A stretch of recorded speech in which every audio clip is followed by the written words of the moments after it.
Historic Bethlehem Museum and Sites was yet another organization to adapt during the pandemic when they held their Apple Days in form of a to-go market. Well, the market is back, but so was the in-person festivities for 2021 Apple Days. We're so happy to be back in person for Apple Days with our larger footprint this year.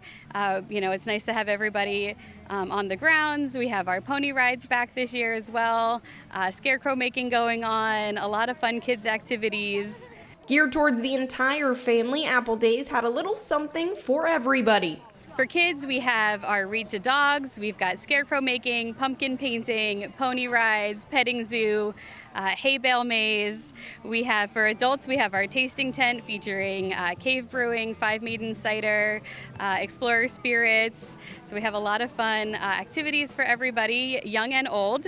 There are a few signs that typically mean fall is here. There's a crisp, cool feel in the air. Football's back, and of course pumpkin spice is always a fan favorite, but one simply cannot forget about apple. There's apple cider, apple pie, apple donuts, you name it, and it's all right here at Apple Days. Yes, we have apple crumb pie from Tomler's Bakery. We've got apple strudel and apple dumplings from the Bakery Nook.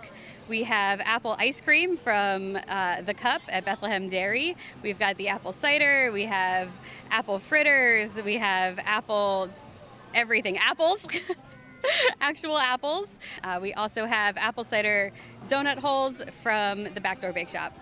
And the day was highlighted, of course, by those donuts in a donut eating contest with both an adult and kids category. So my strategy is to just use my head as like a table.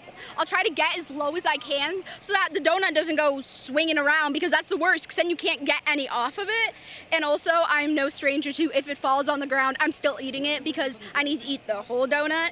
So it's just keep your mouth on the donut. Don't just let it swing freely. Basically use gravity. Gravity is your friend. The donut's hanging down, so the only way to get it into your mouth is to make gravity work for you.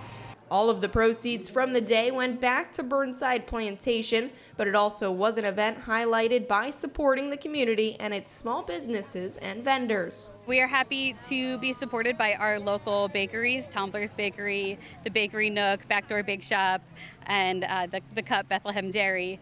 And Bechtold's Orchard is also supplying the apple cider and the apples. So we're just so happy to be supported and support the local businesses of the Lehigh Valley. I've always enjoyed these kind of small town festivals, especially ones that relate to the season. They implant memories into the minds of children so that they could remember these things in the future and perhaps take their children to them. So I love it because it is so intimate, and I get a lot of anxiety around big crowds and big fancy things, and this is just so low key that I'm able to feel comfortable here. And also I love it because by my school I go to Charter Arts in Bethlehem, so being able to be in downtown, I always love the opportunity. So just the community that this event inspires is what keeps bringing me back. At Burnside Plantation, I'm Cassie Schmidt reporting for the SC Network.